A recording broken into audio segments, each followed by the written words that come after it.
Pergerakan masyarakat Indonesia kembali bergeser pasca Lebaran 2023. Masyarakat berbondong-bondong mulai meninggalkan kampung halaman menuju dan atau kembali ke kota perantauan.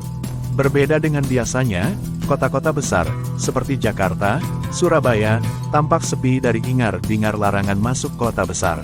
Nyaris tak terdengar ada operasi justisi. Operasi justisi itu akan sia-sia untuk menghadang migrasi penduduk ke kota-kota besar.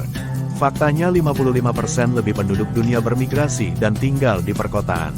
Catatan Badan Pusat Statistik menyebut, sebanyak 56,7% penduduk Indonesia tinggal di kota-kota besar di tanah air. Jumlahnya diprediksi akan terus bertambah menjadi 60% di 2025 dan menjadi 63,4% di 2030.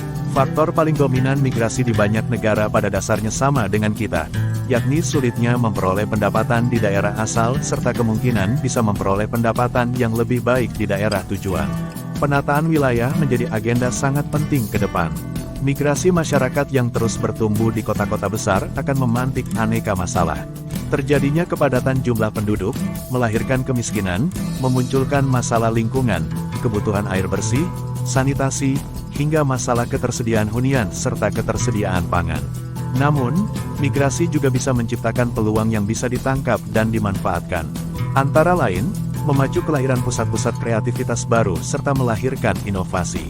Ujungnya bisa memacu pertumbuhan ekonomi dan meningkatkan kualitas hidup dan kesejahteraan masyarakat. Kota dan desa berikut penduduknya menciptakan ketergantungan dan berinteraksi, menciptakan circular flow of economic activity. Interaksi ini melahirkan peran sebagai produsen dan konsumen yang kemudian akan melahirkan aktivitas ekonomi. Itulah sebabnya, penataan wilayah harus menjadi agenda yang sangat penting ke depan. Sebagai gambaran, kekuatan ekonomi China dan Amerika Serikat saat ini terlahir dari proses migrasi dan urbanisasi. Demikian juga dengan Eropa yang proses migrasi dan urbanisasi dipelopori Inggris, menyusul Prancis, Belgia, hingga Swiss yang melahirkan kota-kota baru, serta menciptakan ekonomi lewat pembangunan infrastruktur yang masif serta terciptanya industrialisasi.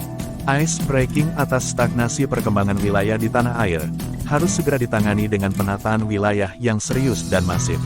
Pemerintah pusat dan daerah harus bergandengan menciptakan relasi dan interaksi mereka harus mampu berelasi, menciptakan sirkular ekonomi dengan saling menyangga kebutuhan satu dengan wilayah lain. Begitu seterusnya dan masif di negeri ini. Urbanisasi adalah proses menciptakan kota-kota baru, yang lahir dari migrasi.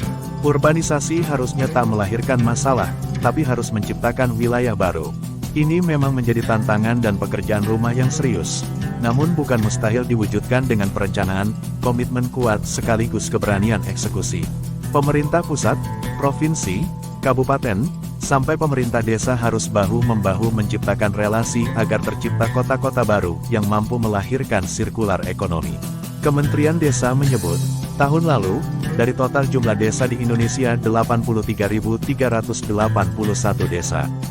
Jumlah desa sangat tertinggal berkurang 8.471 desa, desa tertinggal berkurang 24.008 desa, desa maju bertambah 16.641 desa, serta desa mandiri bertambah 6.064 desa.